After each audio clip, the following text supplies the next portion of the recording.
চলে এসেছি আবার একটা নতুন রেসিপি নিয়ে। আজ বানাবো সবজি দিয়ে চাউমিন। তো চলো কিভাবে বানিয়েছি দেখে নাও। প্রথমে চাউমিনটা সেদ্ধ করে নিব। সেদ্ধ করার জন্য কড়াইতে জল নিয়েছি সামান্য পরিমাণে সাদা তেল, 1 চামচ পরিমাণে লবণ। এবার চাউমিনটা দিয়ে সেদ্ধ করে নিব। এদিকে সবজিগুলো কেটে নিয়েছি। সবজির মধ্যে নিয়েছি এখানে বাঁধাকপি, আলু, গাজর আর বিনস। তোমরা চাইলে এখানে আরও অন্যান্য কিছু সবজি দিতে পারো। এদিকে চাউমিনটা সেদ্ধ হয়ে গেছে, তুলে নিচ্ছি এবার। চাউমিনটা কিভাবে কতটুকু সেদ্ধ করতে হবে এটা তো সবাই জানে, আর নতুন করে বলার কিছু নেই। এখানটায় কড়াই ধুয়ে আবার দিয়ে দিয়েছি তেল।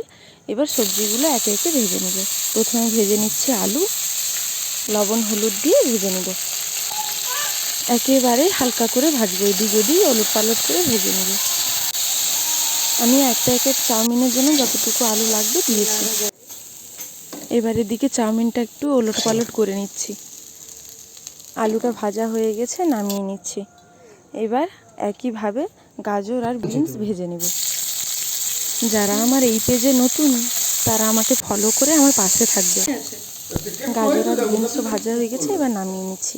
এবার ভেজে নিব বাঁধাকপি। ভিডিওগুলো কেমন লাগে অবশ্যই কমেন্টে জানাতে ভুলো না। যদি কেউ ইউটিউব চ্যানেল থেকেও দেখছো তাহলে চ্যানেলটা সাবস্ক্রাইব করে আমার পাশে থাকবে। কথা বলতে বলতেও এদিকে বাঁধাকপিটাও ভাজা হয়ে গেল।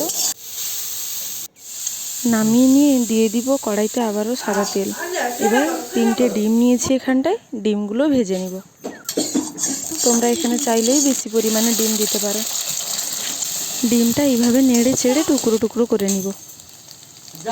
হালকা ভাজা ভাজা হয়ে গেলে এবার সেদ্ধ করা চাউমিনটা দিয়ে দেবো। চাউমিনটা দিয়ে এখানটা একটু নেড়ে চেড়ে ভেজে নেব। ভাজা ভাজা হয়ে গেলে এবার দিয়ে দিব ভেজে রাখা সবজিটা।